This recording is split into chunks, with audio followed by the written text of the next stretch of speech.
Hello friends. पिछले video में हमने बात की थी जनरेटर सिंक्रोनाइजेशन पे और सिंक्रोनाइजेशन के 3 मेथड्स डिस्कस किए थे, जिसमें एक मेथड था 3 डार्क लैंप मेथड। तो आज इसको हम एक्सप्लेन करेंगे आपके साथ कि ये किस तरह अरेंज किया जाता है।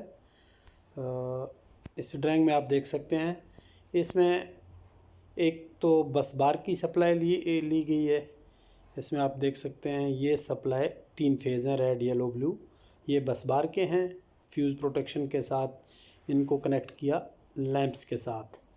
और दूसरी तरफ आपको जनरेटर की सप्लाई नज़र आ रही है। ये जनरेटर की सप्लाई है, रेड येलो ब्लू 3 फेज़।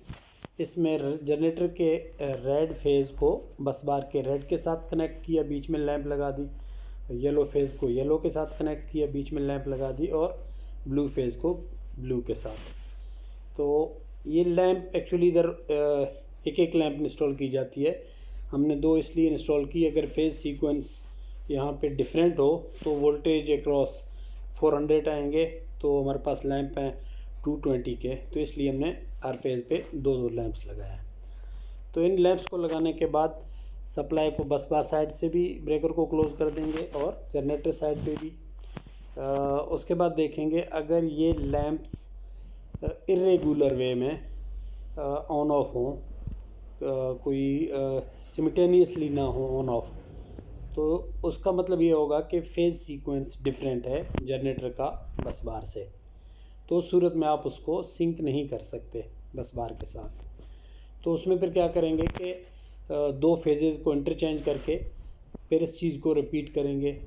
जब ये तमाम लैंप्स सिमिटेनियसली सेम टाइम पे ऑन और ऑफ हों, 6 के 6 लैंप सेम टाइम पे ऑन हों और सेम टाइम पे ऑफ हों, तब इसका मतलब है कि फेज़ सीक्वेंस सेम है।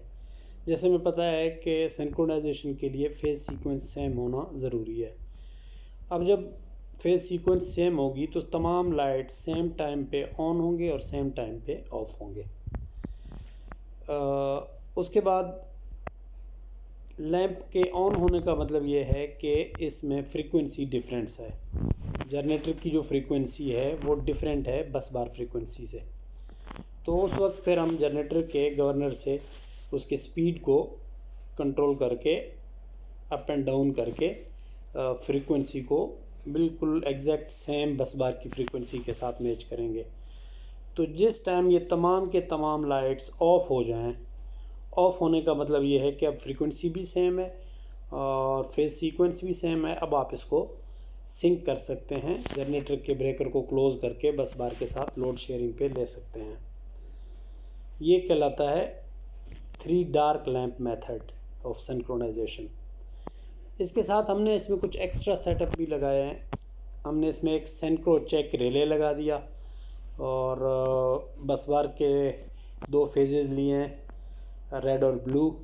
फिर एक ट्रांसफार्मर 110 का लगा दिया जो 400 को 110 में कन्वर्ट करता है, और दूसरे एंड पे जनरेटर के साथ इसी तरह किया, 2 फेजेज़ लिए।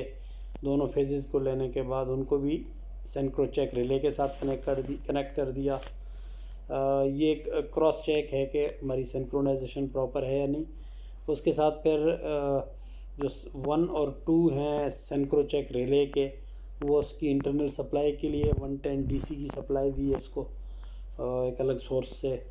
उसके साथ जो सिंक्रो चेक रिले का कॉन्टैक्ट नंबर 5 और 6 है, ये नॉर्मली ओपन कॉन्टैक्ट है।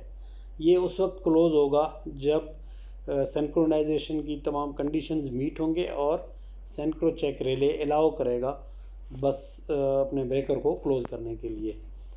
तो अब ये लैंप मेथड जब हम देखेंगे कि प्रॉपर हो गया, ऑफ हो चुके हैं, तो उस वक्त आप देखेंगे कि 5 और 6 कॉन्टैक्ट भी क्लोज़ होंगे।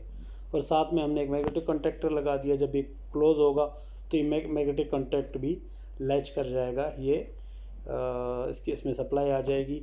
तो हमें पता चल जाएगा कि जो हमारा टेस्ट था वो बिल्कुल सही था। इस सिंक्रो चेक रिले के थ्रू हम इसको क्रॉस चेक भी कर सकते हैं। तो ये मेथड था 3 डार्क लैंप मेथड।